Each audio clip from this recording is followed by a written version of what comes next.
नमस्कार साथियों, कैसे हो आप सभी। उम्मीद है सारे अच्छे होंगे। मैं सुनील मुदगल आपका अपने यूट्यूब चैनल पे स्वागत करता हूं। जैसा कि आपको पता है, अभिनव शर्मा सर ने टेस्ट सीरीज स्टार्ट कर रखी है। तो आज हम टेस्ट नंबर 2 का सॉल्यूशन करेंगे। हमने कल 25 नंबर टेस्ट किया था और हमारे दो टेस्ट पेंडिंग है, टेस्ट नंबर 2 और टेस्ट नंबर 3। तो आज हम टेस्ट नंबर 2 का सॉल्यूशन करेंगे। तो आज की क्लास का पहला क्वेश्चन है, थोड़ा सा अच्छे लेवल का सवाल है। इसने कहा है एक इक्वेशन दे रखी है और इसको सोल्व कर लो और एक्स की वैल्यू बतानी है। तो मैं क्या करता हूँ, पहले एलसीएम ले लेता हूँ। तो एलसीएम लेने से पहले इसको मैं ऐसे लिख सकता हूँ, रूट एक्स अपॉन में 1 - एक्स और प्लस में 1 - रूट एक्स अपॉन में root X is equal to 13/6। अब क्या करें, इसका एलसीएम ले लेते हैं। तो एलसीएम होगा रूट एक्स और 1 - एक्स रूट के अंदर। तो जब इसकी मैं क्रॉस मल्टीप्लाई करूँगा तो आ जाएगा root X multiply root X plus में 1 - एक्स और 1 - रूट 1 - एक्स। ठीक है, जो कि इक्वल होगा 13/6 के।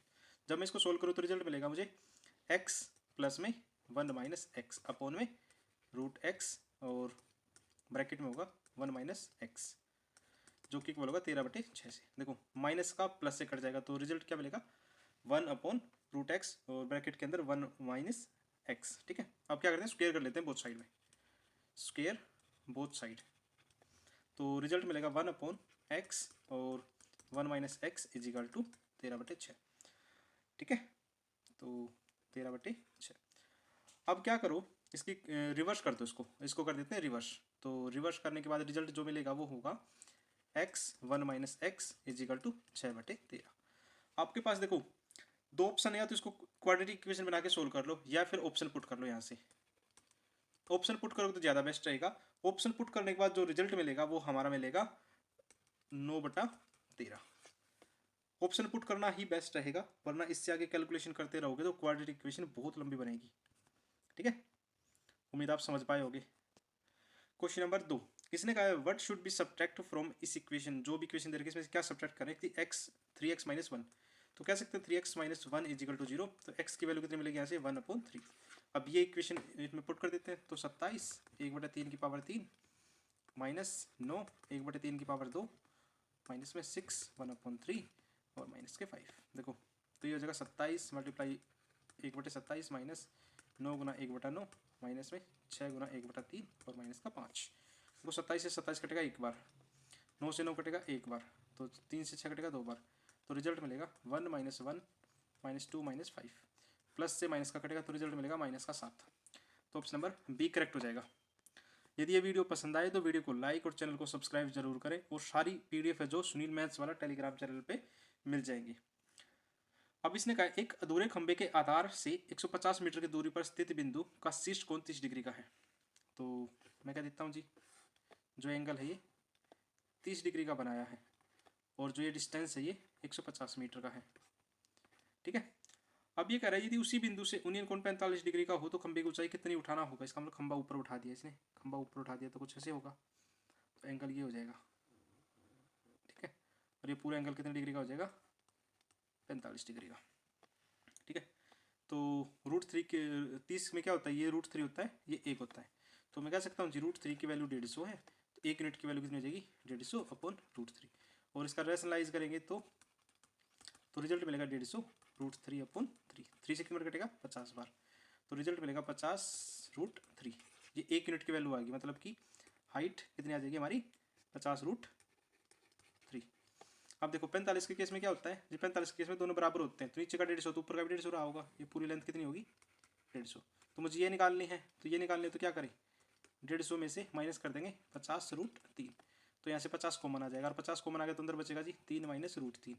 तो यहाँ से रिजल्ट मिलेगा 50 -3 -1.73। 1.73 को जो माइनस करेंगे 3 में से तो ये मिलेगा 1.27। 50 × 1.27 तो 27×5 = 135, 1 5 × 5 = 6, लगभग 63.5 समथिंग आंसर आएगा। 63.5 समथिंग आंसर आ जाएगा। ऑप्शन नंबर डी करेक्ट हो जाएगा। ठीक है, उम्मीद आप समझ पाए होगे। क्वेश्चन नंबर 4, क्वेश्चन नंबर 4 में इसने सवाल में कहा है अंकित मूल्य पर 10% छूट मिलने के बाद 11,250 रुपये में टीवी खरीदा। तो मैं मान लेता हूँ मार्केट प्राइस कुछ रहा होगा। इस पर 10% छूट मतलब 90% हो गया। और जिसकी वैल्यू सवाल में दे रखी 11,250, तो काट लेते हैं, 0 से 0 कटेगा, 9 से कितना कटेगा, 9 एकम 9, 9 दूनी 18, 9 पचे 45, 1250। तो MP कितना हो जाएगा 12,500।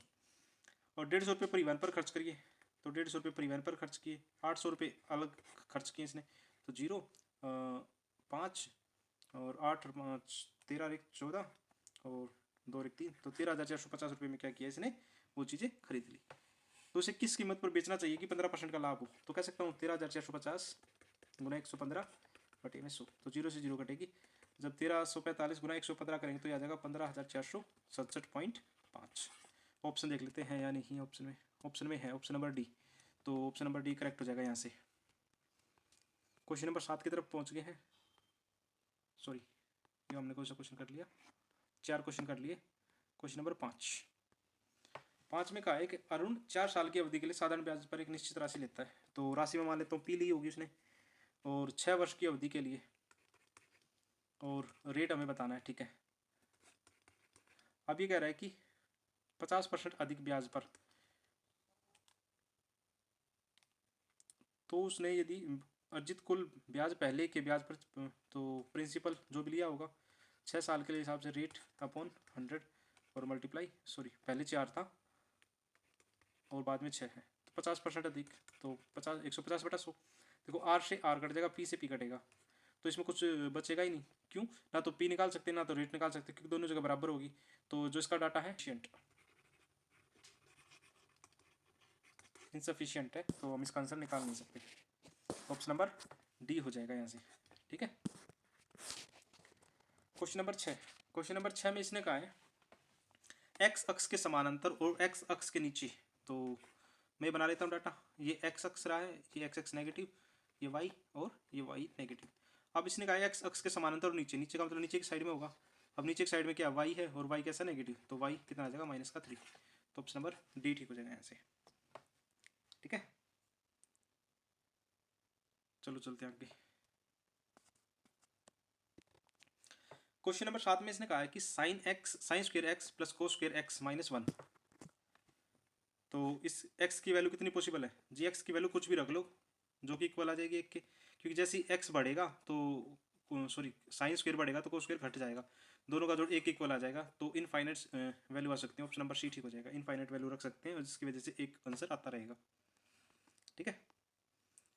क्वेश्चन नंबर 8 इसने कहा कि cos A equal to 10b, cos B equal to 10c और कोस सी इजिकल टू 10a, तो हमें बताना साइन स्क्वायर ए बराबर होगा। देखो इसका जो सॉल्यूशन है बहुत लेंथी है, वो सॉल्यूशन बहुत लेंथी है, तो इस टाइप के सवालों का आंसर हमेशा रट लेना चाहिए। ऑप्शन नंबर सी हो जाएगा यहाँ से, ठीक है।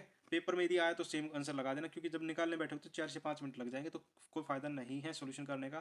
तो इस टाइप के क्वेश्चन दोबारा कह रहा हूँ को आंसर रट लेना चाहिए, ठीक है।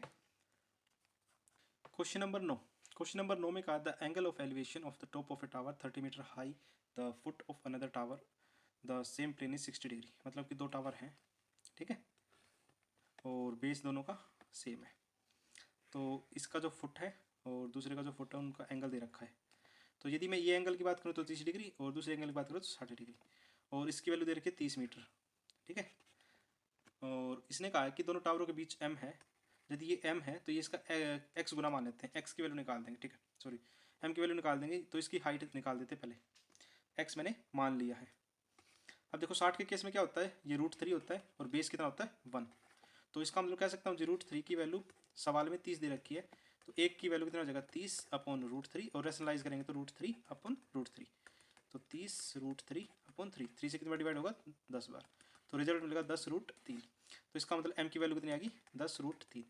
और 30 के केस में जब ये √3 होता है तो ये 1 होगा, तो इसका मतलब ये 10√3 है, तो ये कितना हो जाएगा 10, तो m किसके बराबर है, तो जब ये 10 है तो m 10√3 है जी, तो इसका ये कितना गुना हो गया, तो कह सकता हूँ जी 10 है तो ये 10√3 हो गया, तो इसका √3 गुना हो गया, तो √3 गुना हो गया, तो ऑप्शन नंबर बी हो जाएगा इसका, ठीक है। तो सवाल में m की वैल्यू पूछी थी तो m की वैल्यू √3 गुना हो जाएगा। क्वेश्चन नंबर 10 इसने कहा कि 1 से 300 के बीच में 3 और 5 विभाज्य होने वाली, 3 और 5 से भाग होने वाली, मतलब कि 15 से भाग होने वाली। अब 300 के बीच में मतलब यदि 300 को डिवाइड करूँ 15 से तो कितनी बार हो जाएगा 20 बार डिवाइड होगा, तो मेरे हिसाब से देखो 300 के बीच की बात कर रखी है ना, कि इसने 300 तक बात कर रखी है, तो 300 के बीच में तो 19 आना चाहिए, लेकिन 19 आंसर नहीं है, तो हम 20 ही लगा देंगे फिर इसमें। ठीक है, क्वेश्चन नंबर 11। क्वेश्चन नंबर 11 में इक्वेशन सोल्व कर लेते हैं। देखो इसको सोल्व करेंगे तो कितना होगा, 13 दूनी 26, 26 और 8 34/13, और यहाँ से इसकी बात करूँ तो 2 मिलेगा, तो कह सकते हैं 2 + 34/13, तो 13 दूनी 26, 26 + 34, तो 10, 5 और 6, तो 60/13 रिजल्ट मिलेगा। और अभी आ गया डिवाइड का साइन, तो इसको मैं बात करूँ तो 3 और मल्टीप्लाई 13/60, तो 3 से कितनी बार कट होगा, 20 बार, तो रिजल्ट मिलेगा 13/20। अब इसकी बात करूँ तो डिवाइड का फिर साइन आ गया, तो इसको लिखेंगे 3 3 × 6 3 × 20/13, तो ये आएगा 16 60/13। तो देखो ऐसा कोई ऑप्शन दे नहीं रखा, मेरे हिसाब से तो यही आंसर आना है, और बाकी ऑप्शन तो ऐसा कुछ दे नहीं रखा। और यदि इसको फ्रैक्शन में सोल्व करेंगे तो रिजल्ट मिलेगा कितना, 13 चौके 52, 8/13। देना तो चाहिए था इस ऑप्शन पर, दे ही नहीं रखा, क्या ही करें। Question number 12।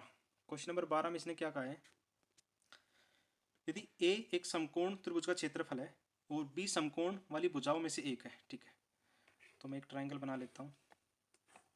ठीक है, तो नाम रख लेते हैं ए बी सी।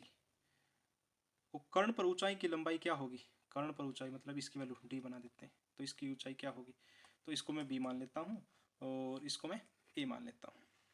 ठीक है, यदि एरिया की बात करूँ, एरिया में कह रहा हूँ डी वाली भुजा की तरफ से, तो एरिया क्या होगा, 1/2 बी डी गुना ए सी।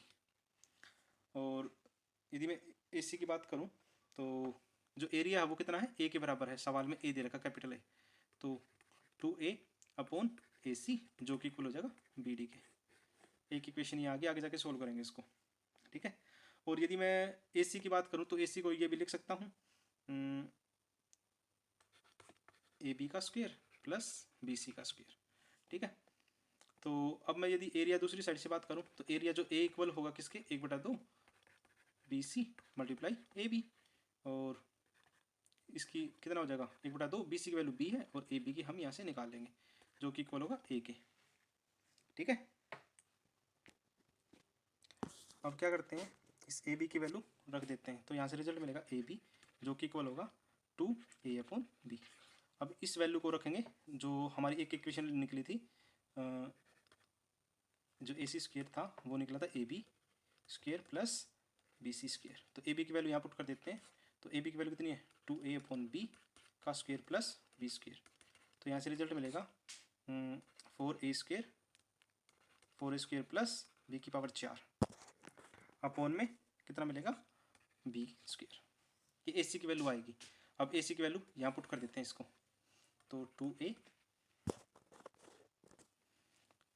अपॉन में 4a² प्लस बी की पावर 4, और जब मैं इसको बाहर निकालूँ तो बी आ जाएगा और बी चला जाएगा ऊपर, तो रिजल्ट मिलेगा 2ab/4a² प्लस बी की पावर 4।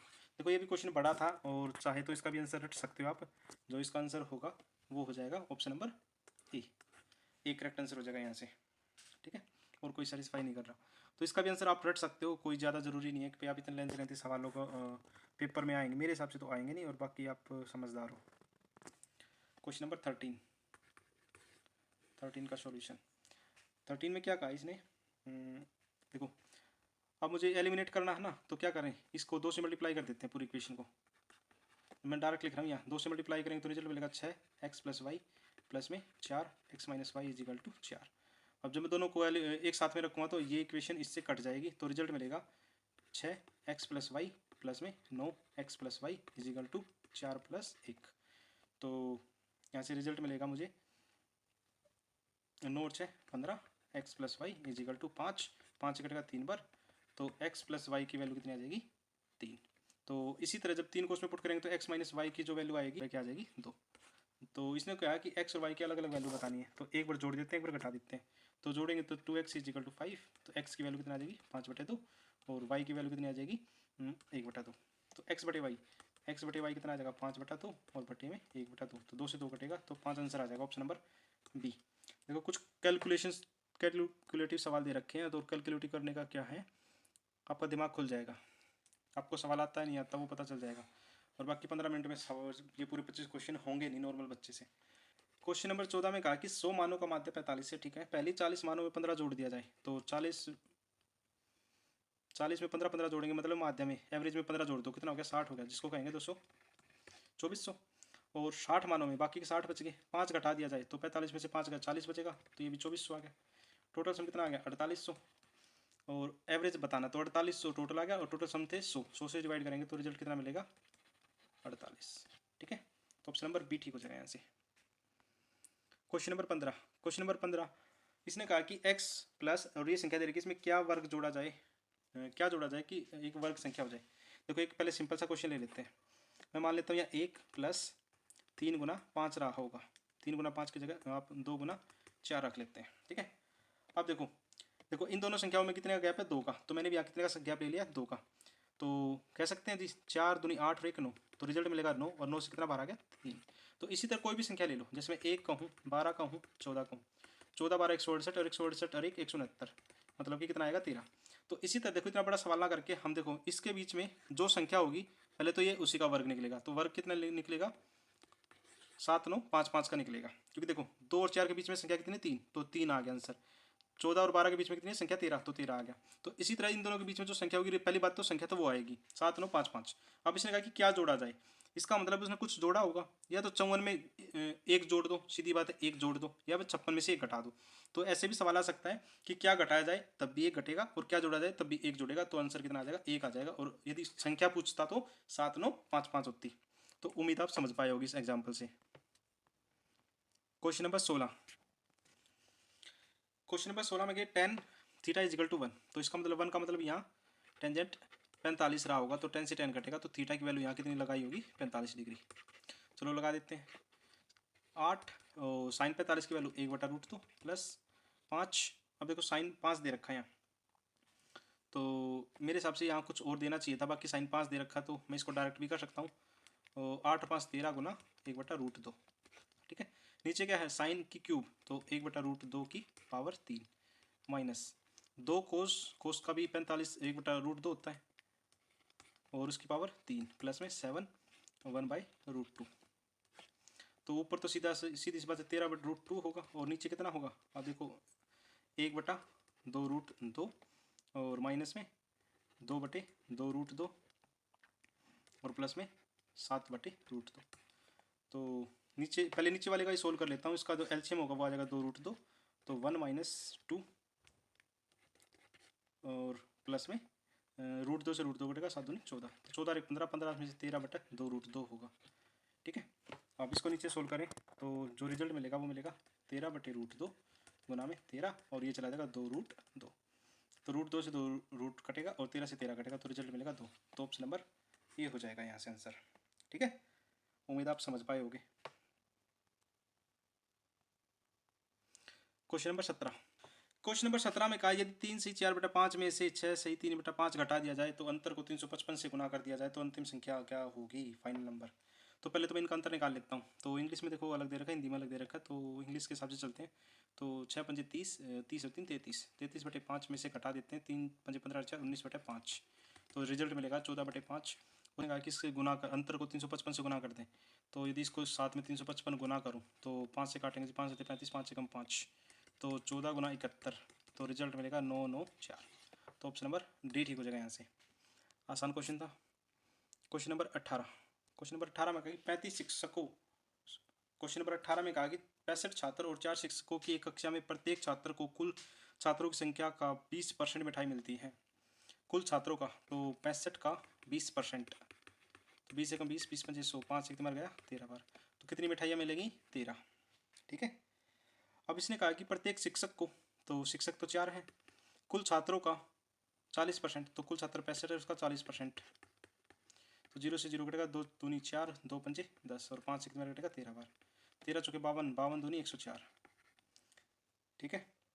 तो वहाँ कितनी मिठाइयाँ थी, तो 13 13 मिठाइयाँ मिलती रहेंगी, और 13 13 मिठाइयों के हिसाब से जी 65 बच्चे हैं, तो 13 पंजे 65, और 6 13 6 78, और 78 और 6 84, तो इतनी मिठाइयाँ तो ये खा लेंगे, और 104 मिठाइयाँ टीचर खाएंगे, तो 9 4 9 949 मिठाइयाँ थी टेबल पर। ऑप्शन नंबर सी ठीक हो जाएगा यहाँ से। क्वेश्चन नंबर 19 में क्या कहा है? 19 में कहा है 3 मीटर चौड़ाई वाले कालीन की आपूर्ति के लिए 3 ऑर्डर दिए गए थे। कालीन की लंबाई 1.4 गुना थी और बाद में इसके बाद चौड़ाई और लंबाई 25 और 20% बढ़ा दी जाती है। ठीक है, पहले की बात करूं, पहले की बात करते हैं जो, तो 3 मीटर और इसका 1.44 गुना मतलब 4.32 मीटर आ जाएगा। तो यहाँ से मैं एरिया की बात करता तो एरिया होता जी 4.32 मीटर गुना 3, तो यह आ जाता जी 12.96 और 45 रुपये के हिसाब से तो टोटल खर्चा कितना होता? 12.96 गुना 45। तो जब इसके मल्टीप्लाई करूँगा तो यह आ जाएगा 583.2, इतना खर्चा होता। अब ये कह रहा है कि यदि जैसे चौड़ाई और लंबाई बढ़ा दें तो कालीन की लागत में कितनी वृद्धि होगी? तो बाद में क्या है, तो यदि चौड़ाई बढ़ा ले 3 गुना 25% बढ़ा देते 125/100, तो नया रिजल्ट मिलेगा 3.75। ठीक है, और लंबाई की बात करें तो लंबाई 40% बढ़ा ली तो 4.32 गुना 40 मतलब 140/100, तो यहाँ से रिजल्ट मिलेगा वो आएगा 6.048 मीटर। ठीक है, तो यहाँ से नया एरिया क्या होगा? नया एरिया तो 3.75 गुना 6.048 और 45 रुपये के हिसाब से, तो मैं डायरेक्ट 45 की मल्टीप्लाई कर रहा हूँ, तो यहाँ से जो रिजल्ट मिलेगा वो मिलेगा 1020.6। अभी करेंगे लागत में कितनी बढ़ती होगी, तो बाद वाले एरिया में से पहले वाला एरिया घटा देते टोटल, तो 1020.6 माइनस 583.2, तो लगभग 400 कुछ समथिंग आएगा। तो ऑप्शन ए की option number C. Question lengthy था, आज वाले टेस्ट में लगभग सारे क्वेश्चन लेंथी ही दे रखे हैं, और ये टेस्ट मैंने पहले करवाना चाहिए था पर पहले नहीं करवा पाए, तो कोई नहीं। क्वेश्चन नंबर 20 में कहा है कि एक ट्रायंगल है और ये दे रखिए बी से डी तक मिलाता है एंगल ए का बाइसेक्टर ए बी डी और सी, और ये पूरा एंगल कितने का? 60 डिग्री का, और ए बी की वैल्यू 4 दे रखी है और इसकी वैल्यू दे रखी है 3, तो ए डी की लंबाई बतानी, तो ये क्या होगा? तो साइडों का मल्टीप्लाई साइन थीटा। ठीक है, तो हम क्या करें, पूरे ट्रायंगल का एरिया लगा देते हैं, तो 4 गुना 3 गुना साइन 60, जो कि इक्वल 2 पार्टों में डिवाइड होगा, जैसे एक पार्ट ये और एक पार्ट ये, तो ए डी को मान लेते हैं एक्स मान लेते हैं। ठीक है, तो 1/2 4x मल्टीप्लाई साइन 30 प्लस में 1/2 और 3x और साइन 30 डिग्री, तो 1/2 से देखो 1/2 ये सारा कट जाएगा 1/2, तो यहाँ मिलेगा 12 गुना √3/2, जो कि इक्वल होगा 4x साइन 30 होगा 1/2 और प्लस में 3x साइन 30 1/2। देखो इस नीचे के 2 से नीचे का 2 कट जाएगा, तो रिजल्ट मिलेगा 12√3 = 7x और x की वैल्यू कितनी आ जाएगी? 12√3 और 12√3 और पौन में 7, तो ऑप्शन देख लेते कौन सा है? Option number B correct answer हो जाएगा यहाँ से, और x हमारा क्या था? ए डी था। क्वेश्चन नंबर 21 में इसने कहा है ए डी क्या है? डायमीटर है। ठीक है, बी सी व्यास के समानांतर है और ए डी की लंबाई कितनी है? 8। ए डी की लंबाई कितनी है? 8। तो बी सी की बतानी तो क्या करें, यहाँ एक परपेंडिकुलर डाल देते हैं बी से यहाँ, और एक सी से भी ए डी पे परपेंडिकुलर डाल देते हैं। तो अब तो देखो लेंथ तो पता नहीं, और ए बी और सी डी की लंबाई दे रखी है 2, तो ये 2 है, तो इसको क्या मान लेते हैं? इसको मान लेते हैं एक्स। ठीक है, और इसको क्या मान लेते हैं? एच मान लेते हैं।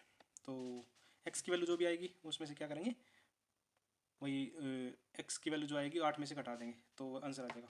तो मैं कह सकता हूँ यहाँ से मैं निकालना, तो पाइथागोरस लगा दें, तो 2 का स्क्वायर माइनस एक्स का स्क्वायर जो कि हो जाएगा एच के स्क्वायर के इक्वल। ठीक है, और दूसरी साइड में मैं बात करूँ तो यदि ये पूरा डायमीटर है तो ये रेडियस हो जाएगी।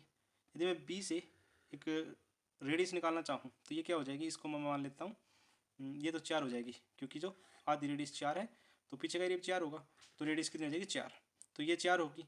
और इसको क्या मान सकते हैं? इसको मान सकते हैं टोटल 4 है, नीचे कितना है? टोटल 4 में से यदि मैं एक्स को घटाऊँगा तो ये वाली लेंथ आ जाएगी 4 माइनस एक्स। तो यहाँ से भी एच निकालना चाहूँ तो क्या मिलेगा?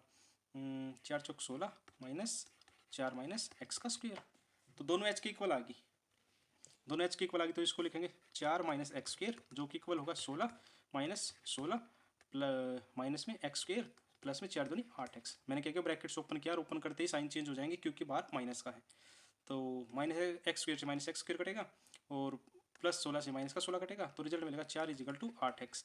तो x की वैल्यू कितनी मिलेगी 4/8, तो आधा आ जाएगा, x की वैल्यू आधी आ गई, मतलब कि आधा इस साइड से घटा दूँ और आधा इस साइड से घटा दूँ, तो बीच में कितना बचेगा, आधा आधा घटाऊंगा तो टोटल 8 थी, 8 में से 7 बचेगा, तो इसका मतलब BC की वैल्यू 7 आ जाएगी, 7 आ जाएगी, तो ऑप्शन नंबर बी ठीक हो जाएगा यहाँ से। तो ये बेस्ट तरीका था। क्वेश्चन नंबर 22 में क्या कहा है, ट्रिग्नोमेट्री का सवाल है और इसमें एक हल्की सी मिस्टेक है, जब आप पढ़ोगे तो sine 5 sine theta minus 2 sine cube theta आएगा यहाँ, ठीक है, और तो बाकी सारा सवाल ठीक है। तो जब मैं इसको सोल्व करूँ तो यहाँ से रिजल्ट मिलेगा 3 cos theta, 3 cos theta is equal to 5 sine theta, तो cos theta upon sine theta is equal to कितना आएगा 5/3, ठीक है। तो यहाँ से जो वैल्यू आएगी उसको लगा देते हैं, जब भी मैं ये थीटा होगा तो ये 5 होगा, ये 3 होगा, ये कितना आ जाएगा √34, तो 5 साइन थीटा तो 5/√34 और माइनस में 2, आप देखो क्यूब है नीचे तो सीकेंट क्यूब, तो √34 की पावर 3 अपॉन में 3 की पावर 3 और प्लस में 3 अपॉन √34 और डिवाइड बाई क्या होगा 5 साइन कितना 5/34 और प्लस में 2 √34 अपॉन में 3 का क्यूब और माइनस में 2 × 3/√34, ठीक है। तो इसको अब आगे सोल्व करेंगे तो जो रिजल्ट मिलेगा वो मिलेगा 25/√34 और माइनस के 4 दूनी 68 √34 अपॉन 3 3 होती है 27 और प्लस में 10/√34 अपॉन में 25/√34 और प्लस में 68 √34/27 और माइनस का 3 दूनी 6 ऊपर भी 6 आएगा, ठीक है। और मिस्टेक क्या है, यहाँ देखो 5 आएगा, यहाँ 5 आएगा, यहाँ आएगा 3 और यहाँ 5 आएगा, तो ये सारी जगह ठीक कर लेंगे, यहाँ 3 आएगा और लास्ट में 5 आएगा, ये हमारी जल्दबाजी में हो गया, तो यहाँ 15 हो जाएगा और यहाँ 10 हो जाएगा, तो सारी जगह मैं ठीक कर रहा हूँ, यहाँ 15 हो जाएगा और यहाँ 10 हो जाएगा, तो √34 और जब इसको सोल्व करेंगे तो जो रिजल्ट मिलेगा वो आएगा 271/979, ठीक है। सोल्व करने के बाद ऑप्शन नंबर ए ठीक हो जाएगा यहाँ से। क्वेश्चन नंबर 23, एक निश्चित संख्या को गुणनखंडों से भाग किया जाता है, मतलब 385 के गुणनखंड से भाग किया जाता है, 3 8 5, इसके जो फैक्टर होंगे वो कितना हो जाएगा, 5 से काटेंगे तो 5 7 35, 3 और 5 7 35, तो मतलब 5 7 और 11, इनसे भाग करें, ठीक है, तो भागफल 102 आता है। तो यदि मैं एक कॉमन सी तरीका लगाऊं, यदि 385 को यदि मैं 102 से भाग करूं तो ये रिजल्ट मिलेगा 39270, ठीक है। अब ये कह रहा है कि पहली संख्या 4 बचती है, दूसरी संख्या 6 बचती है, तीसरे जो शेष पहले वो 10 बचता है, तो संख्या बतानी है। देखो जो भी रिजल्ट मिलेगा वो 39,270 से ज़्यादा मिलेगा, क्योंकि मैंने यदि 385 को मैं डायरेक्ट 102 से मल्टीप्लाई करूँ तो ये रिजल्ट मिलता है, तो इसका मतलब ना तो ऑप्शन बी हो सकता है ना ऑप्शन सी हो सकता। अब या तो ए हो सकता है या डी हो सकता है, तो नन ऑफ दिस को यदि मैं इग्नोर भी मारूँ तो ऑप्शन नंबर ए ठीक हो जाएगा, और इग्नोर ना भी मारूंगा तभी आंसर ए ही आना है, यदि आप बेसिक से लगाओगे जब भी, ठीक है। तो मेरा तरीका तो यही है कि आप डायरेक्ट कर लो और इसका बेसिक करोगे तो बहुत लंबा प्रोसेस होगा। क्वेश्चन नंबर 24, इसने कहा ए बी और सी साझेदार है, ए का लाभ 9/10 है, यदि मैं टोटल यूनिट 20 मान लेता हूँ, टोटल 20 यूनिट मान लेता हूँ, तो ए बी और सी में बांटना हूँ, तो 20 में से ए को तो 18 मिलेगा और बाकी को ए और सी में बांट लिया, मतलब एक एक बांट लिया, ठीक है। अब ये कह रहा है और जो निवेश है यदि उसकी आय 270% बढ़ जाती है तो लाभ 12 से 15% बढ़ जाता है, तो निवेश की पूंजी बतानी, तो निवेश की पूंजी में एक्स मान लेता हूँ सभी की, तो जो टोटल प्रॉफिट होगा वो क्या होगा 18x, एक्स और एक्स की वैल्यू निकालेंगे वही निवेश मिल जाएगा पी ओ सी का, क्योंकि तीनों का बराबर मान लिया मैंने, ठीक है। तो यदि ए की बात करें तो 18x 12 से 15% बढ़ गया, मतलब 12 से 15 बढ़ गया, मतलब कि 3% बढ़ गया, मैं डायरेक्ट 3% लिख रहा हूँ 3/100, जबकि सवाल में 270 दे रखी इसकी वैल्यू, ठीक है। तो 18 3 54 से कितनी बार कटेगा 5 बार, तो एक्स की वैल्यू कितनी आ जाएगी 5 × 100, तो 500 आ गई, तो निवेश की गई पूंजी तो एक्स था, तो एक्स कितना आ गया 500 आ गया, ऑप्शन नंबर सी ठीक हो जाएगा यहाँ से। अच्छा तरीका था, उम्मीद आप समझ पाए होंगे। क्वेश्चन नंबर लास्ट है, और यदि वीडियो पसंद आए तो वीडियो को लाइक और चैनल को ज़रूर शेयर करें, ठीक है। इसने कहा एक आदमी आधी यात्रा 4 किलोमीटर प्रति घंटे के हिसाब से और 1/3 12 किलोमीटर के हिसाब से और शेष 9 किलोमीटर के हिसाब से। तो यात्रा में 600 किलोमीटर मान लेता हूँ, ठीक है, 600 मान लेता हूँ। मानने को तो आप कुछ भी मान लो, मैंने 600 मान ली। आधी यात्रा मतलब 300 किलोमीटर 4 के हिसाब से, और 1/3 मतलब 200 किलोमीटर 12 के हिसाब से, तो 100 बचेगी, 100 9 के हिसाब से। तो यहाँ से मैं यदि एलसीएम लेना चाहूँ तो कितना हो जाएगा, 9 चौक 36, तो 9 3 2700। तो यात्रा कर लेते हैं, और 3 600 और 4 400, 1000 मतलब 3700/36 ये आएगा, ठीक है। और इसने पूरी यात्रा 6 घंटे 12 मिनट में कर लेती है।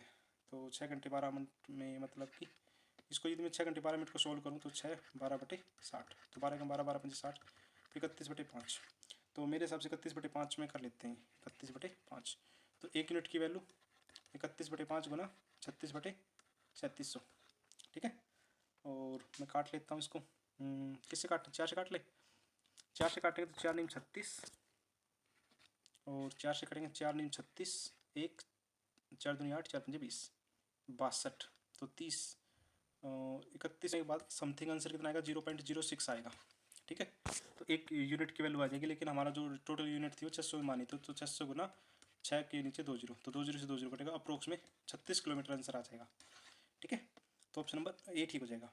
तो आपने यहाँ तक की वीडियो देखी है उसके लिए थैंक यू सभी का।